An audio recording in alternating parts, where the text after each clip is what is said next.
Here. Congratulations again to Tim on his honorary degree and on his wonderful career. So let me start. This will be a move from theory to more applied and policy stuff. But this could be very relevant for me, because if this guy, Donald Trump, becomes president...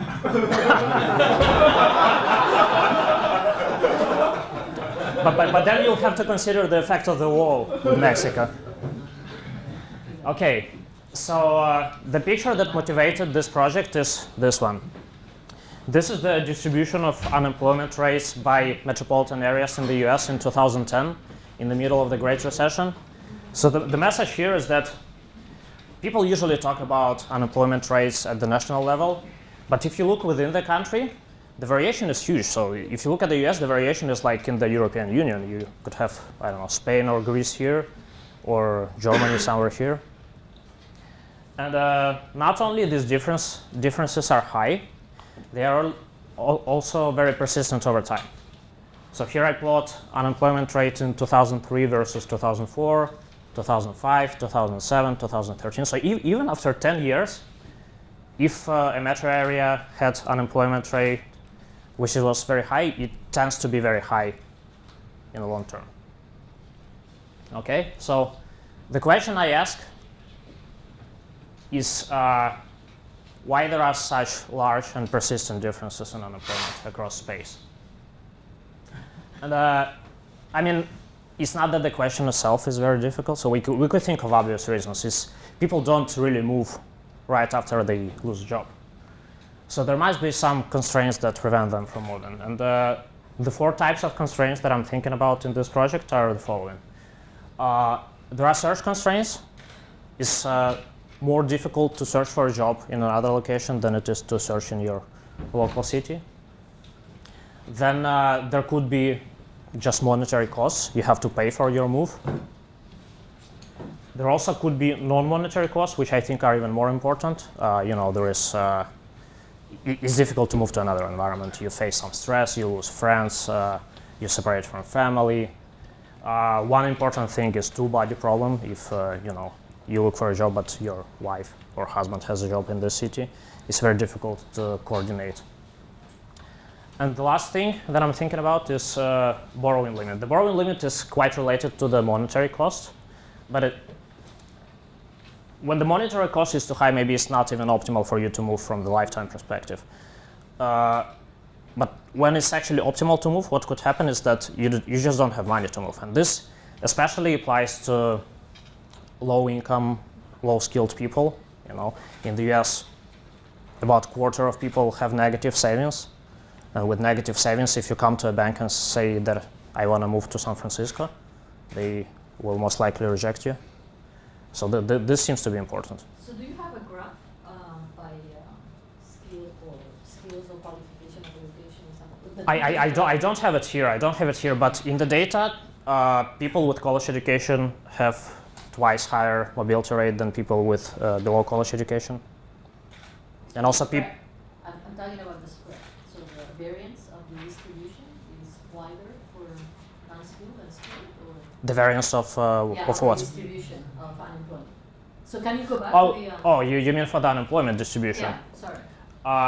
So do you see any differences if you distinguish by I'm not sure if the college education or not? Yeah, I should do that, but I'm not sure if the variance is higher or lower, but it exists for both types for sure. It's not that if you reduce... No, I should check that. Yeah. I would guess that for high skilled it's lower just because they're more mobile. But how much lower, I don't know. Maybe it would be nice. Yeah. Metro areas is a good measure, but if I do it by states, how does it look? It looks similar. Yeah. Because someone's unemployment in June goes to states. Yeah, it looks similar, but here what I want to capture is that within states there is a lot of variation. If you look at California, for example, some cities are here, and this is actually El Centro, California. For some reason it has 30% unemployment. El Centro is a town on the border with Mexico. El Centro is a small town, but yeah, it's this. Yeah, it's small, but I mean, for some reason it has so high unemployment rate, even though it's quite close to San Diego, for example. Okay. And why I think this is important is that these moving constraints may have important macroeconomic effects. If people are constrained in their mobility, they cannot optimally respond to local unemployment shocks, let's say.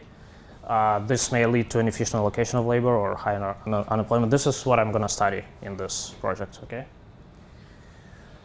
So, suppose there are these moving constraints. Now, the question I ask is whether we need a policy response.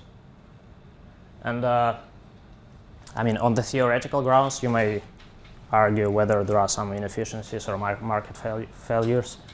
I argue that there are, but this is not the main point. The main point of the paper is that if we look at the economy, we already have a policy that works against unemployment, and this is unemployment benefits. And what I want to think about is whether the current unemployment insurance system is the best one we can have, or maybe we can improve it by adding something else. And this something else in this paper will be relocation subsidies. So I already said this. So essentially, I study what would happen if, on top of the unemployment benefits, we could also stimulate mobility of people across geographical areas with the subsidies. And the basic idea is that if you are unemployed, you receive some money from the government in order to move. So it's conditional on moving and conditional on being unemployed. And to the best of my knowledge, they were first proposed by Moretti. And in fact, long after I started working on that, I found out that there are two congressmen in the US who introduced this American Worker Mobility Act, and they propose these subsidies. Given the speed of introduction of everything in the US, this will probably take a lot of time to introduce, but also to the best of my knowledge, this was not based on any quantitative macro study of how this would affect the economy. Strange, Probably not. I'm not saying this surprises me, but I think we need to understand what would happen to the economy if we actually introduce these subsidies.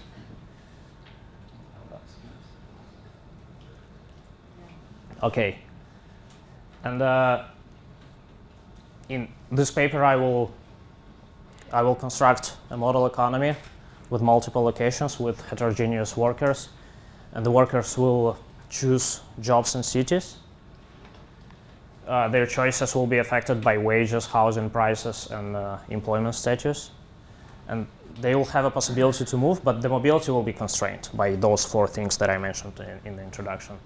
There will be a monetary moving cost, there will be a borrowing limit, then there will be a search constraint which would reduce the probability of receiving a job offer from somewhere else. And there will be an effect on the utility side, so people will have preferences for living in specific locations which have nothing to do with wages or housing prices. And they will also receive utility shocks every time. So I will be specific about that. And then what I do with this model, I calibrate it to the US by matching key factors on mobility and local labor and housing markets. And then I take this calibrated economy, introduce subsidies, and see how the economy reacts to different levels of subsidies. Andrii, Yeah. unemployment duration is going to play a role. Like if I know I'm going to be unemployed in on average like 2 years, it's more likely I'm going to move. I mean, no. And also it won't play a role for the subsidy, so you can receive the subsidy immediately if you want. And this subsidy is given at the federal level? They are given at the federal level. So a local government give it, say that the unemployed people, I'll give you a ticket. No. Just So the subsidies will be paid. Yeah, the subsidies will be paid for by federal taxes, but I also consider an alternative policy in which I only give subsidies to people in high unemployment areas. So you could think of this as local subsidies as well. Why don't you give it to the firms to hire those people?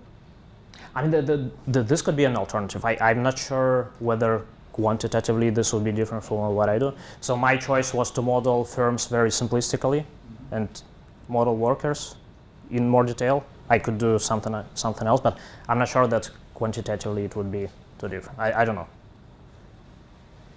Another question. Yeah. The borrowing limit can go in both directions depending on what kind of the borrowing constraint you have in mind, right? Suppose no, you can start a business in your hometown, Yeah. but your borrowing constraint, so you cannot start your business in your hometown, and therefore you decided to leave. You're Yeah. talking about borrowing Exactly. limit for the moving cost, Yes. right? But in general, you could have borrowing limit for total things.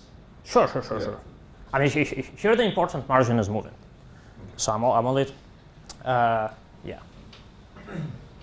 There's nothing else you could borrow for in this model. Okay. So it's all about In moving. your model. Yeah, yes, sure. in reality, Of course. Okay, let me give you a snapshot of what I find. Now, first of all, the results are not dramatic, so it's not that I can solve all the problems in the economy with moving subsidies.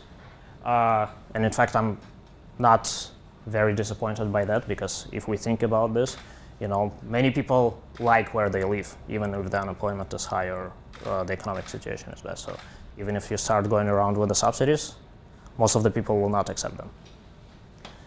So what I find is that a 50% moving subsidy, so it's a subsidy that pays half of the moving cost. Yeah, and by the way, the moving cost that I estimate is about $8.5 thousand. So think of this as like $4,500. So this half moving subsidy would reduce unemployment rate by 0.36 percentage points. This is about 5%. I'm calibrating this to the Great Recession. So this would be a 5% reduction in unemployment. And this subsidy can increase output by 1%. So what would happen is that there is an extensive margin. People go into employment and produce more. And there is an intensive margin by which people move to more productive areas. You call that small?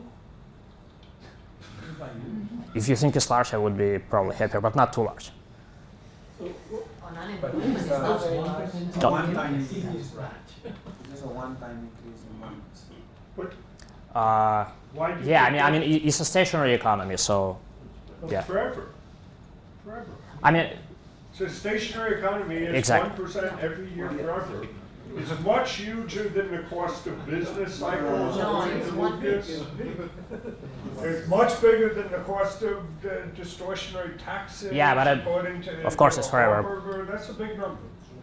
yeah, but it's not related to growth. You would just be No. 1% Forever. richer. Yeah, but they are exempt for now. So I would say it's either small or moderate, but No, then people like Jorgensen says take a 2% discount rate and compute that as what percent of one period's consumption. It's 40% of consumption in the first year. That's a huge number.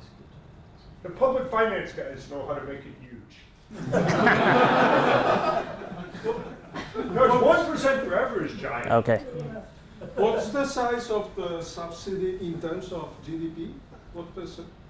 So in terms of GDP, that would be, I should know it by the way, but it's like less than 1% for sure.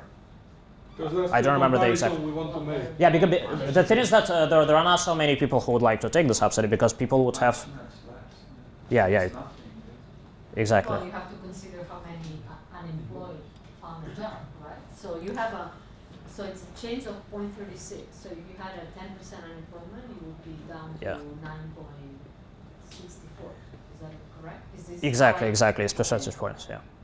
So you have to take how many people are in that change and multiply by No. 1,000.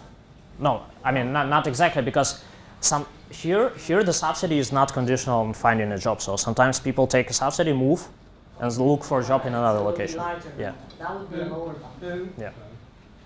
does this mean that the unemployed have 3 times more productivity than the, no, because it's, no? So No. 1/3 of a point of the labor force would increase 1 percentage point of GDP?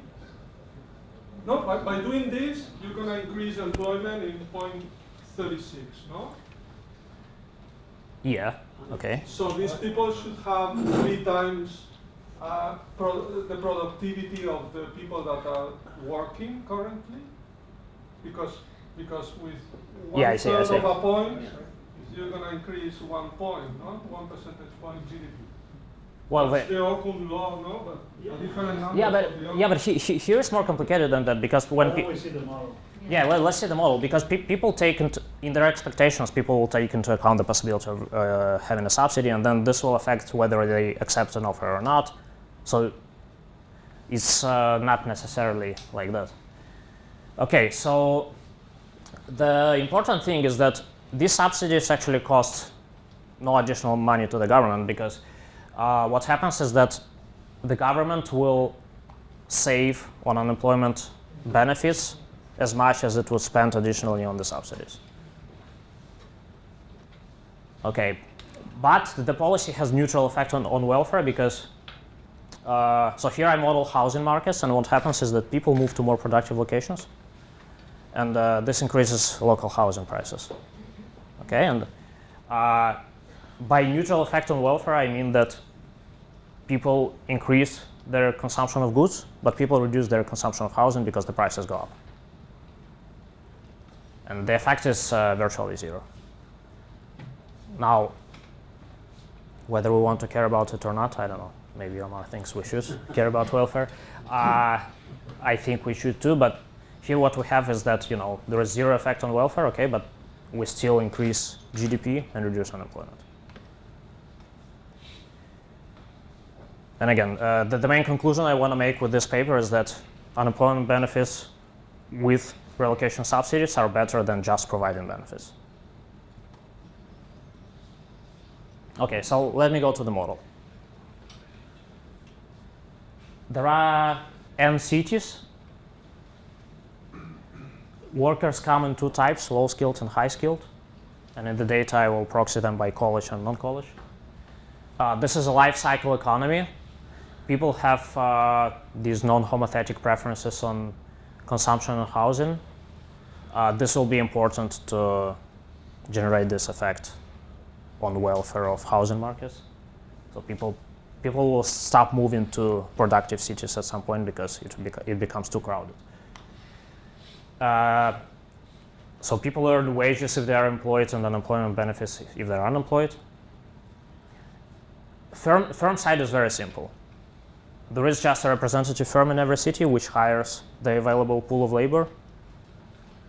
And the available pool of labor is everybody who is employed and wants to work. So people, I will show you the job market technology later, but basically the firm hires all available labor, combines it in the CS production, and produces this output.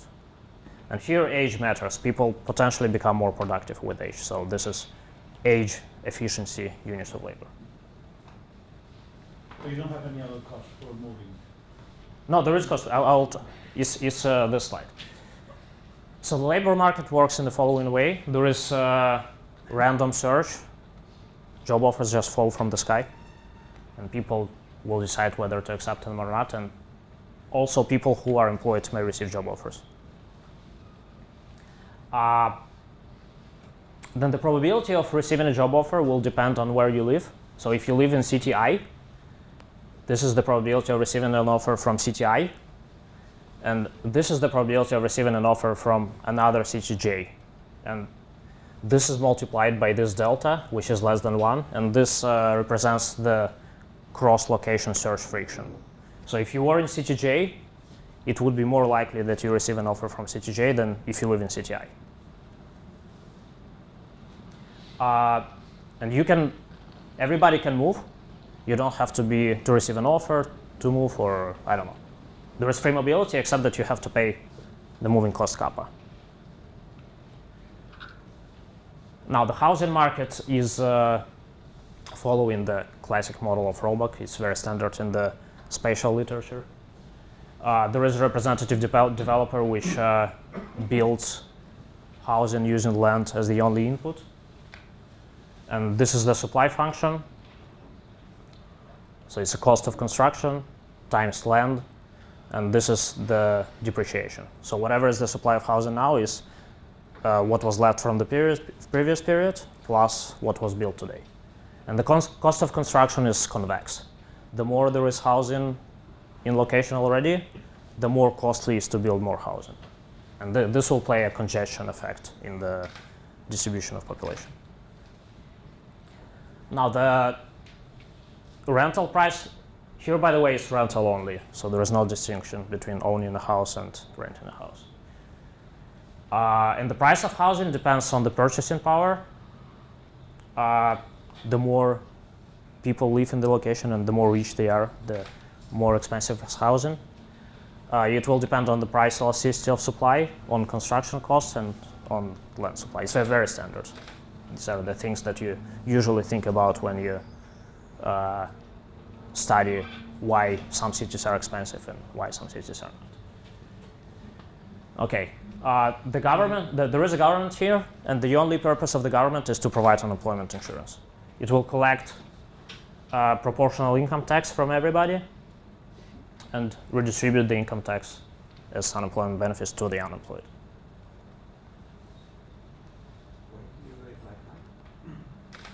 Why not? Because it may matter a lot if, in addition, labor taxes have to collect whatever they collect in the real world, because then you're, let's say, close to the top of the ladder curve. Yeah. You're way underestimating the benefits of reducing unemployment compensation costs. I think you're working against it. I would put here a chunk. So you would put something that... The rest of the labor income tax revenue that the US government raises and say, well, that we fix. Yeah, I could try doing that and see. Yeah, sure. Yeah, so you would probably get a bigger. Yeah, I should try. Yeah. Is the probability of finding jobs exogenous, right? Yeah, it is exogenous. So it's not like. Accounting for congestion that you might have once Yeah, you relocate workers from a labor market. Yeah, that's an issue. That's an issue, and I haven't solved it yet. Okay, so now let's go to the utility side. So every person will have a preferred location, call it I star, and this is fixed for life. You can think of this as a home location. And if you happen to live in your home location, nothing happens. But if you live away from the home location, you receive a disutility mu. And there is a measure of workers whose preferred location is I star, which I calibrate to represent the distribution of population. I will talk about that later. And then on top of that, so you can think of this as a permanent utility part. And then on top of that, there is a transitory utility part. Every period, a worker will receive an IID utility shock. And this will be associated with living in a given location. So a part of your preferences may change. And I will assume that this shock is distributed according to extreme value type 1 distribution. So this is mostly for computational purposes, because this will give me analytical solutions for the flows of labor between states, between locations. And this is commonly used in migration literature. And no, it's not related to mu. They're Okay, but quantitative. so epsilon is much smaller, so this is important. This is not very important. Expected term is very small. So why it is needed? Because it makes the solution stable. If you don't have this thing, that what will happen is that everybody will be stuck in the same location and you don't get any mobility, even if there are incentives to move. So the utility has these three components. There is a regular component, which depends on consumption and on consumption of goods and housing. There is this preference for living in your home location, which I mentioned, and the transitory utility shock. And every period you make three decisions. You choose how much to consume, how to allocate income over time, and whether to stay or move. This may This may be together with the job offer or independent of the job offer. Every period you have an opportunity to move somewhere. And your budget constraint depends on your situation. If you are employed, you earn the wage. If unemployed, the unemployment benefit. And in case if the agent wants to move, he has also to include the moving cost in the budget constraint, which makes the consumption tighter.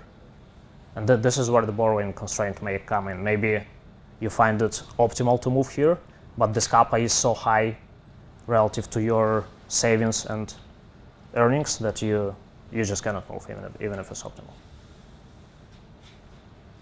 So the timing is the following. First there is production, then people receive the income out of the production, then they observe the realization of utility shocks and at the same time receive job offers and decide whether to accept an offer or not. It can be local, it can be outside offer, and make migration decisions.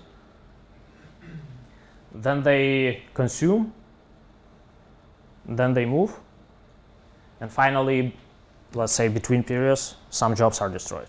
This is exogenous job destruction. I'll show you one value function. I usually try not to show it in short presentation, but from my experience, sometimes they give better intuition than all these bullet points. So here's one situation. This is the value function of employed worker with job offer from location J, whether it's home or not.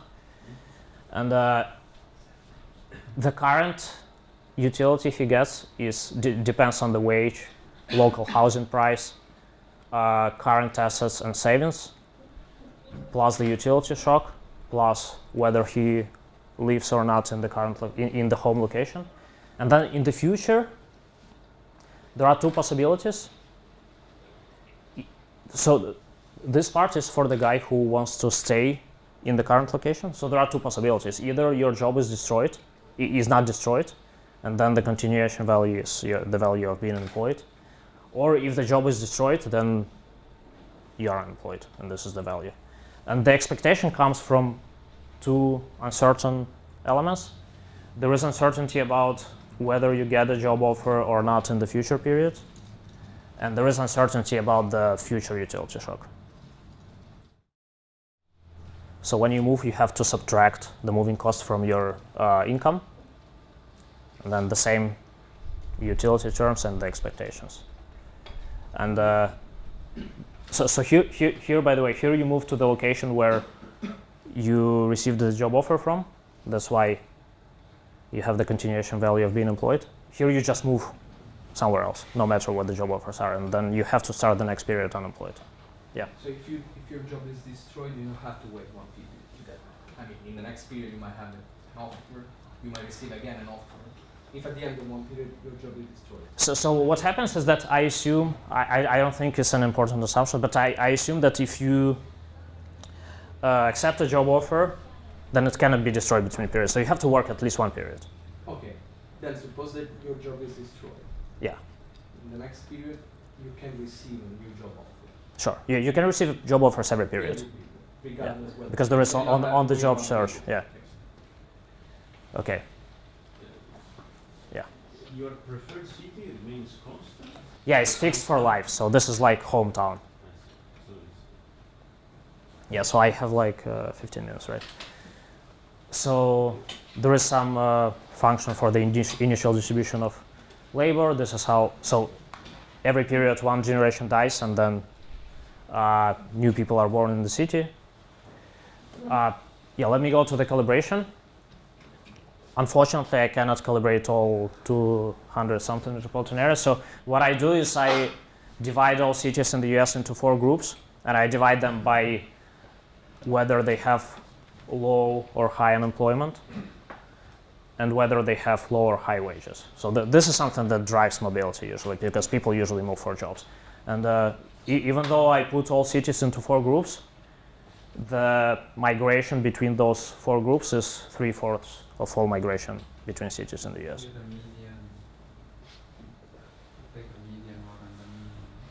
Yeah, actually, I tried median at some point and it was almost the same. So I don't think it's a big issue. Yeah, here you have few cities, but they are usually large cities.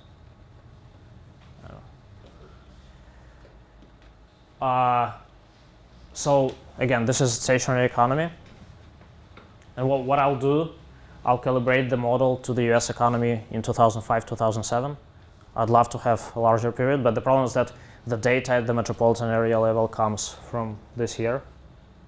And I wanted to have a non-recessionary period, so I stop it at 2007. So there's nothing I can do with the data, but let's believe that this is the calibration of some kind of normal period in the economy. I take some parameters from the data. 2007 was not I mean, yeah, it started collapsing, but it didn't. The most important thing is that unemployment started rising in 2008. So it did not yet reflect. Yeah, I have a graph on that. I'll show you. But you know, the 2007, everyone thinks the fact that, I mean, it was in December, and it was a political thing to call that recession.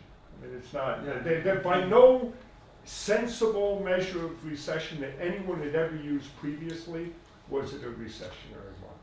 It was just to blame Bush for the recession. No, and I'm a Democrat, so I didn't object to doing it, but it was bullshit. Statistical reasons, you know. They did it on industrial output. They've never used that as crucial. Yeah, I mean, we still had Lehman Brothers in 2007, so it started there. It was 2000.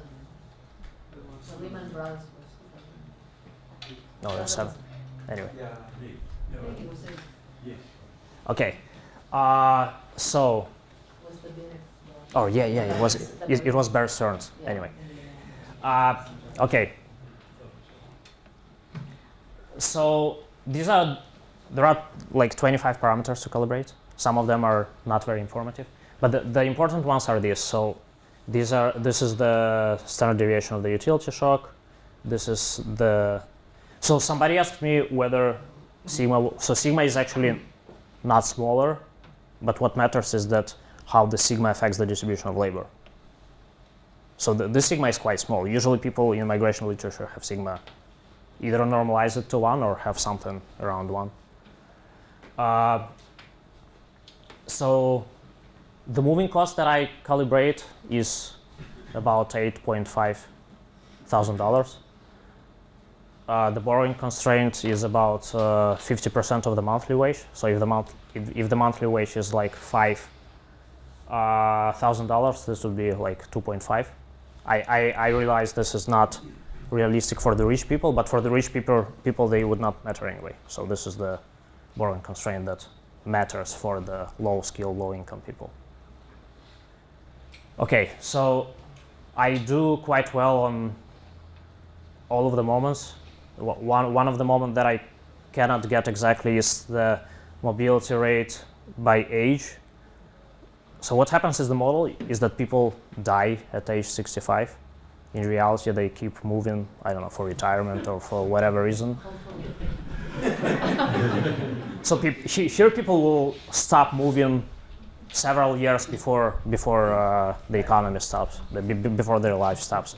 In reality, this doesn't happen. So I cannot match exactly mobility by age, but it's quite close. Okay. So your calibration is also consistent with the distribution of types in cities?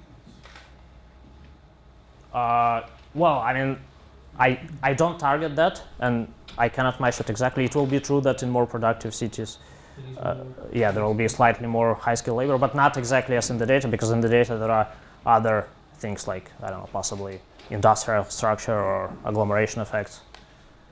I don't have it here. So since I have 10 minutes, let me move to moving subsidies. So remember the government budget constraint? It again collects taxes on income, but now, besides paying unemployment benefits, it also has to pay the moving subsidy. So it pays fraction omega of the moving cost. So kappa is the moving cost, and omega is the fraction of the moving cost that the government pays. and this is the measure of people who choose to move. So everybody who chooses to move will choose to receive a moving subsidy. Okay.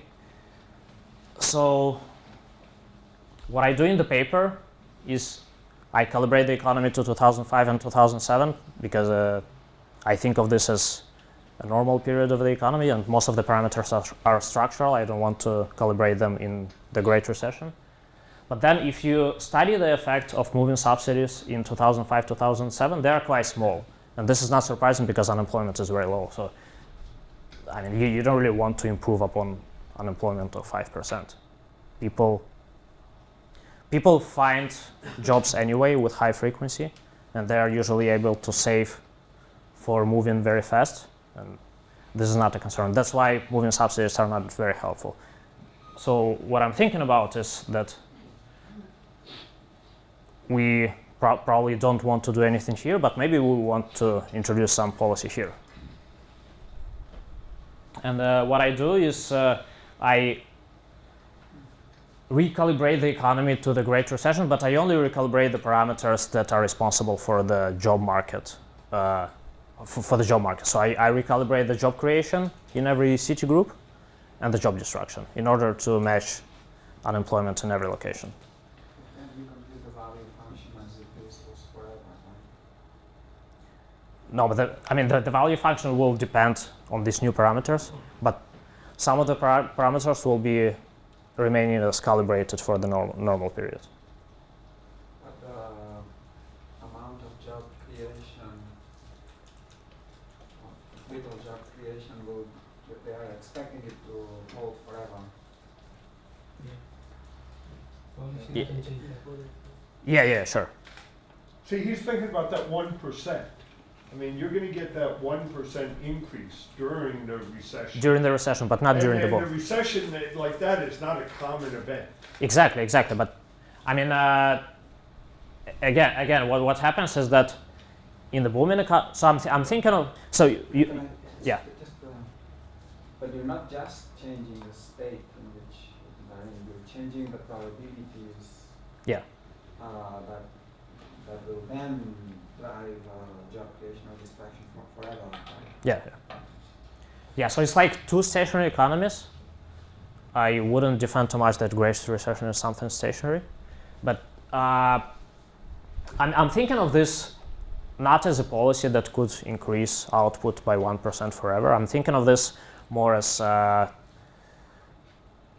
counter-cyclical policy, In the boom, there is nothing we can do, and probably there is nothing we should do. In the recession, here you go, there are moving subsidies.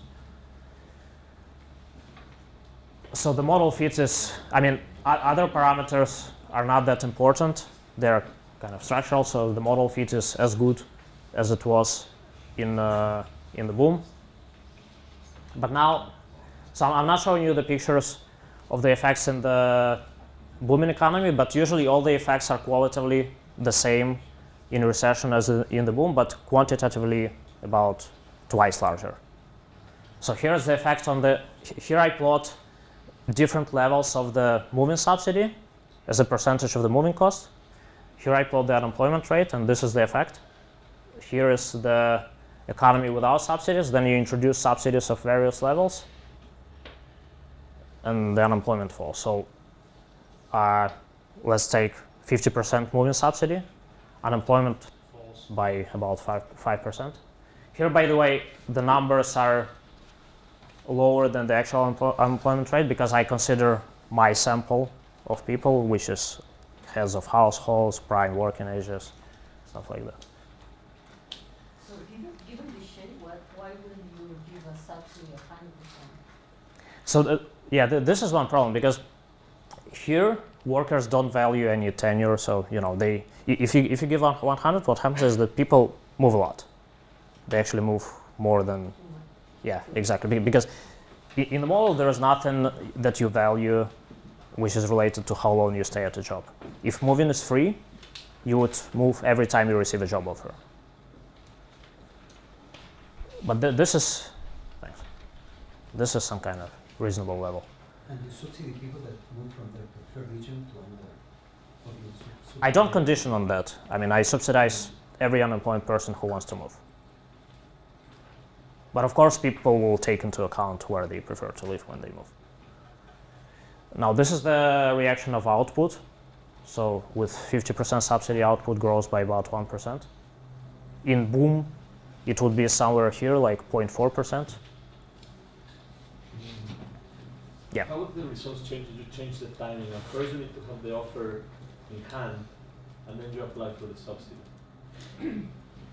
I mean, I guess qualitatively they would be the same, but quantitatively smaller, of course. Because people often move without a job.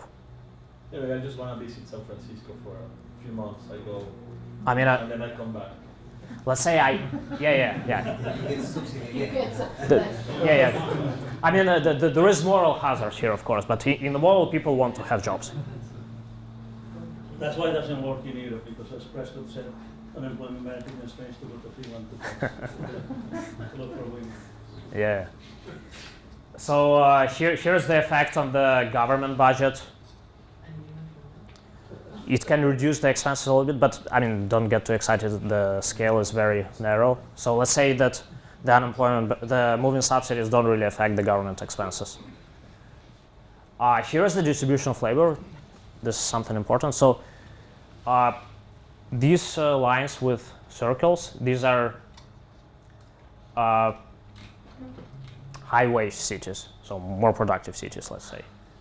People, the more that you increase the subsidy, the more people allocate themselves in high productive cities.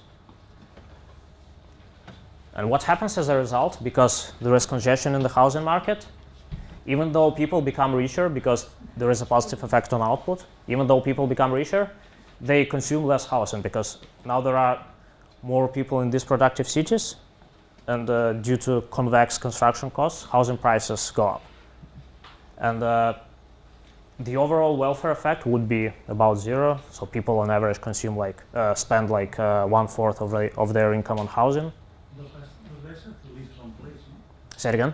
Those guys have to live someplace. Exactly. So they consume less housing. But here, housing is a continuous thing. Yeah. So it's like you are renting a slightly smaller apartment and you get less utility. Why do they move? You have to pay 50% of the No, because they get, for example, you live in Detroit, there are no jobs, and you get an offer from San Francisco, you move. But say even though you have to pay. The average zero effect is because people that were located in the place and receive immigrants from other places, their welfare goes down. That's the reason why people are moving, and it means that for those that move, there is a gain in welfare. Otherwise, you don't move. Of course, but most of the people don't move anyway. Most of the people stay. Okay, but so the locals will be, if you receive a lot of immigrants, prices go up and you have to pay, even though you don't move. okay, then your welfare goes down. Yeah. Then on average, compensated for the movers. But what about the cost? They have to pay a sunk cost of moving, but otherwise they will not pay. So when we compare the consumption and housing, we also, it's not enough. We need to take into account there is a sunk cost that otherwise will not be paid.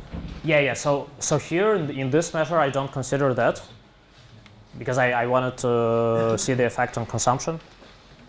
Of course. Yeah, but here the question of welfare is more difficult because when people pay for moving, somebody earns this money. Like, these moving companies which ship stuff. Is that in your model? No, because it's not in the model, I don't consider that here. Okay, so I have 1 minute. I consider alternative policies in which I only subsidize people in high unemployment areas. I provide subsidies to low-skilled people only, or low income. Here is the same. Or I provide loans instead of subsidies, in which case the government just extends the borrowing limit. So this works in the same direction, but not as good as the subsidies, because here subsidies also work as some kind of redistribution effect. But you don't have the incentive aspect of the guys getting a job. Do you? Of course. But they earn more money, so they get higher utility. because unemployment benefits. So here I set unemployment benefits as half of the wage, which is consistent with the data. And if they earn twice more, they would like to accept a job and go to look for a job. If you have the search effort, then it will be different than the Yeah. loan or subsidy. Yeah, sure. I mean, here I abstract from this because the search is random. Yeah. Okay. Yeah. Go back to the point of the fixed cost, but this affects the GDP, right? I mean, you don't take into account in the welfare measure. Yeah, but you take into account in the GDP, in the calculation of the GDP, right?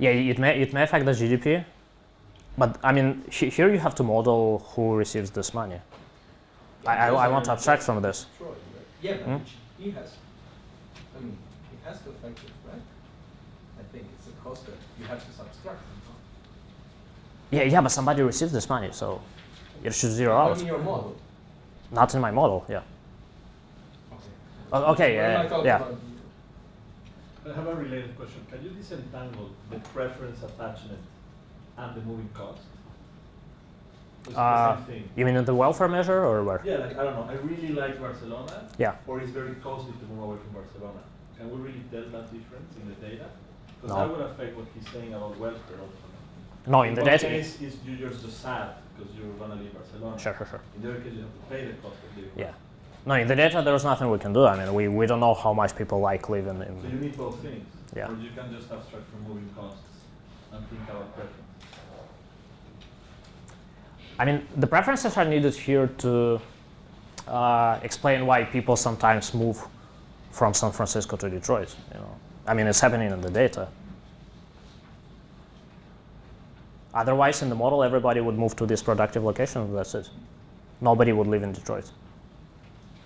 But the moving cost is not location specific.